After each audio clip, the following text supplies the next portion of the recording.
16 दिसंबर 1971 की जीत को लेकर इंडिया में इस दिन को विजय दिवस के नाम से सेलिब्रेट किया गया। इंडिया के प्राइम मिनिस्टर नरेंद्र मोदी ने इस हवाले से ट्वीट किया और कहा कि 1971 में जिन शोहदा ने अपनी जानों के नजराने पेश किए और हमें इस जीत से हमकनार करवाया, हम उनकी जुर्रत और हिम्मत को सलाम पेश करते हैं। लेकिन इंडिया के प्राइम मिनिस्टर नरेंद्र मोदी की इस पोस्ट पर बांग्लादेश के सियासतदान काफ़ी नाराज नजर आ रहे हैं। उनका कहना है कि 1971 की जीत इंडिया की नहीं बल्कि बांग्लादेश की जीत थी। 1971 की जंग में बांग्लादेश के लोगों ने और बांग्लादेश की आर्मी ने अपना खून बहाया था। इसमें इंडिया का कोई खास किरदार नहीं है, लिहाजा इसका क्रेडिट इंडिया और इंडियन आर्मी को ना दिया जाए। ये इंडिया की नहीं बल्कि बांग्लादेश की विक्ट्री है। वैसे तो ये हमारी हिस्ट्री का एक पेनफुल इंसिडेंट है क्योंकि हमारा एक पार्ट हमसे अलग हुआ, मगर आई थिंक ये एक कंबाइंड अलायंस इसको कहेंगे। दोनों केसेस में इंडिया की स्टेटमेंट भी अपनी जगह वैलिड है और बांग्लादेश की स्टेटमेंट भी अपनी जगह वैलिड है, क्योंकि बंगालीज ऑल्दो उनकी स्ट्रगल थी, फ्रीडम फाइट की थी, मुक्ति बाहिनी उन्होंने तश्कील दी थी, मगर एक प्रोफेशनल इंडियन आर्मी की असिस्टेंस के बगैर और उसकी माइट के बगैर ये चीज़ पॉसिबल नहीं हो सकती थी। तो मेरे ख्याल से ये एक कंबाइंड एफर्ट है। इंडियन आर्मी की बहुत ज़्यादा असिस्टेंस थी, मगर ऑब्वियसली जो फ्रीडम फाइटर्स होते हैं वो अपने खून का नजराना पेश करते हैं, एफर्ट करते हैं अपने आप को आज़ादी हासिल करने के लिए और अपने इस गोल को अचीव करने के लिए। तो आई थिंक कि ये एक कंबाइंड अलायंस है। कोई भी इसको ये नहीं कह सकता कि बगैर इंडियन आर्मी के हो सकता था, और ये तो ऑब्वियसली नहीं कहा जा सकता कि बांग्लादेशीज़ के बगैर हो सकता है। तो बंगालीज जो थे ऑब्वियसली उनकी स्ट्रगल थी, उन्होंने जो एक अपने लिए एक मोटो बनाया था फ्रीडम फाइट करने का, वो उन्होंने अचीव किया और उसके लिए उन्होंने नो डाउट इंडियन आर्मी की हेल्प ली। तो सर 1971 के बाद आज बांग्लादेश को ये क्यों याद आ रहा है कि इसका क्रेडिट इंडिया को नहीं जाना चाहिए? क्योंकि अगर हम अपनी पाक स्टडीज़ की बात करें, जिसे हम उर्दू में मुतालिया पाकिस्तान कहते हैं, उसमें भी हमें यही पढ़ाया गया कि 1971 में हमने इंडियन आर्मी के दांत खट्टे कर दिए। बाद में पता चला कि वो तो जंग हम हारे थे, इंडिया जीता था। आई थिंक इसकी एक मेजर वजह ये भी हो सकती है कि अभी रिसेंटली ओवरथ्रो की गई है बांग्लादेश में गवर्नमेंट, जो कि ज़्यादातर प्रो इंडिया गवर्नमेंट थी।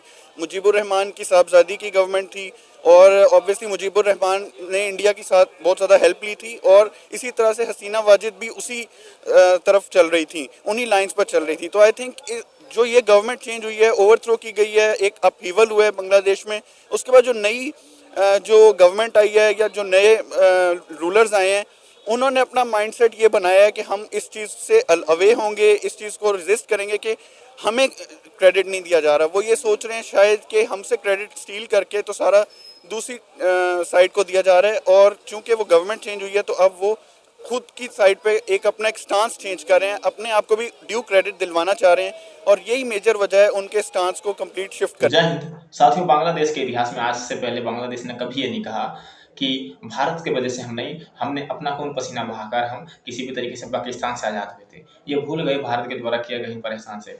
भारत ने किसी भी तरीके से इनको आज़ाद कराने में बहुत ही तरीके से मदद किया था इंडियन आर्मी ने, और आज इनके एहसानों को भी ये ठुकराने में लगे हुए हैं। ये बात तक करने पे उतर आए हैं कि नहीं, हमने जो किया, हमने अपने खून बहाए।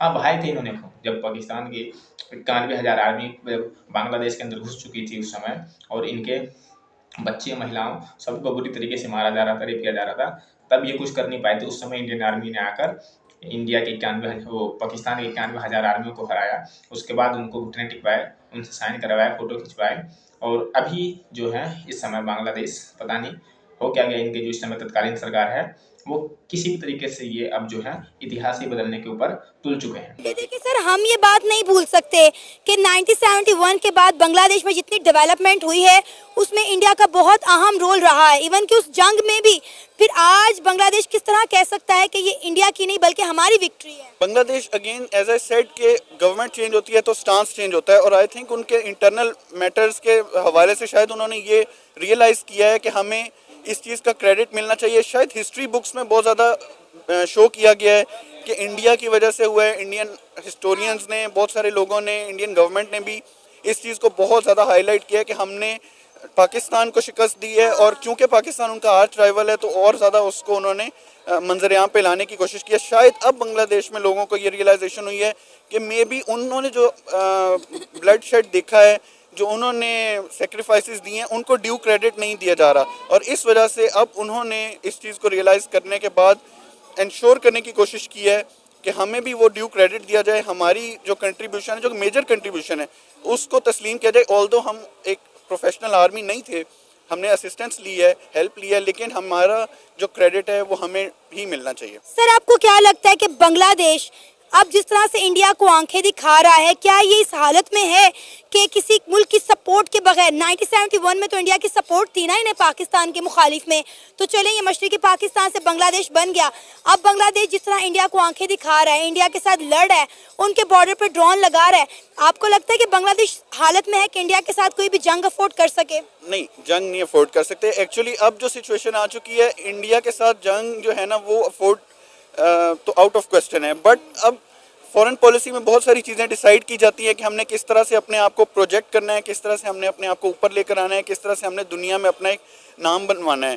तो ये चीज़ें, ये इस तरह के टैक्टिक्स इसलिए यूज़ किए जाते हैं ताकि अपनी इम्पोर्टेंस को, स्ट्रेटेजिक इम्पोर्टेंस को हाईलाइट करवाया जाए और ऑब्वियसली इससे रिजल्टेंट जो गोल्स हैं उनको अचीव किया जाए। बट अगर आप सिर्फ ये देखें कि मिलिट्री माइट के हिसाब से, तो मेरा नहीं ख्याल कि बांग्लादेश अभी कहीं स्टैंड करता है इंडिया के against purely from a military stand point. But obviously उनके अपने इंटरेस्ट हैं, उसको अचीव करने के लिए, उसको रियलाइज़ करने के लिए उन्होंने जो भी एक अपना गोल सेट किया, उसको अचीव करने के लिए वो इस तरह से आगे अपना सर, आप क्या कहना चाहेंगे इस सारे मामले पर?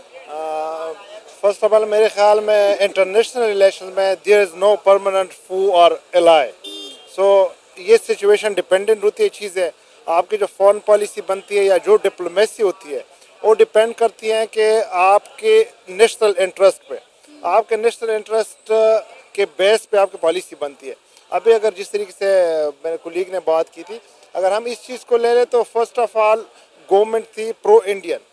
अब चूँकि चेंज वो टॉपल हो गई, एक और गवर्नमेंट आ गई है, तो उस गवर्नमेंट के मुताबिक वो समझ रहे हैं कि शायद हम थोड़ी ज़्यादा इंडियन सेंट्रिक थे and we have to move to other countries for alliance. So they are playing strategically, I think. और इसका ये कभी मकसद नहीं हुआ आजकल के दौर में, मेरा नहीं ख्याल कि ये किसी के बेनिफिट में भी हो कि वो जंग करे। वो बांग्लादेश के हक में भी नहीं, वो इंडिया के हक में। और साथियों, 1971 में जब बांग्लादेश का जन्म हुआ, बांग्लादेश ने अच्छे खासे तरीके से लगभग जब से आज़ाद हुआ था बांग्लादेश, उनका बल्कि कहें उनका जन्म हुआ, तो उसके बाद से इनका संबंध भारत से बढ़िया था। और ये अचानक इस समय जब से वहाँ पे तख्ता पलट एक तरीके से सरकार की एक तरीके से भंग जब से हुआ शेख हसीना का, उसके बाद से जब ये तत्कालीन राष्ट्रपति मोहम्मद यूनिस बने हैं, तब से इन्होंने एक भी बात और ऐसा एक भी ट्वीट ऐसा नहीं किया जो कि लगे कि ये इंडिया के साथ अच्छा संबंध बनाकर रखना चाहते हो। और जब इस समय भी मोदी जी ने ये ट्वीट किया 16 दिसंबर के दिन 1971 में, जब पाकिस्तान को घुटने टिकवाकर बांग्लादेश को उससे मुक्त करवाया गया था, और उसी के ऊपर जब पीएम मोदी ने ये ट्वीट किया तो उन पर उन्हें बुरा लग रहा है कि पीएम मोदी ऐसा कैसे कह सकते हैं कि इंडियन आर्मी का योगदान है। वो ये जो है पूरा है जो है अपना नाम ये कराना चाहती है। जो काम इंडियन आर्मी ने किया है वो इस समय वो उनको अब लगने लगा है कि ये काम इंडियन आर्मी ने नहीं, उनके यहाँ के लोगों ने किया था। जबकि असल बात तो वहाँ पर ये थी, मुक्ति वाहिनी सेना जो उस समय बना हुआ था बांग्लादेश में, उस समय उनको भी पाकिस्तान जो है, पाकिस्तान की आर्मी 91,000 आर्मी 93,000 और बुरी तरीके से इनको मारे जा रही थी। तब जाके इंडियन आर्मी ने उस समय जाके उनको बांग्लादेश में मदद दिया, मुक्ति वाहिनी को भी बचाया और पाकिस्तान के सैनिक को वहीं घेरा, और उसके बदले में बांग्लादेश का जन्म हुआ। समझौता भी हुआ 1972 में, शिमला समझौता, जिसमें कि बांग्लादेश को जो देश की मान्यता सबसे पहले भारत ने ही दिया था। अभी इन सभी एहसानों को बांग्लादेश भूल चुका है लगभग। भारत से ये लगभग चारों तरफ से घिरा हुआ है, बस एक तरफ से थोड़ा सा बचा हुआ है। उसके बावजूद भी इनका आकर जो है चालू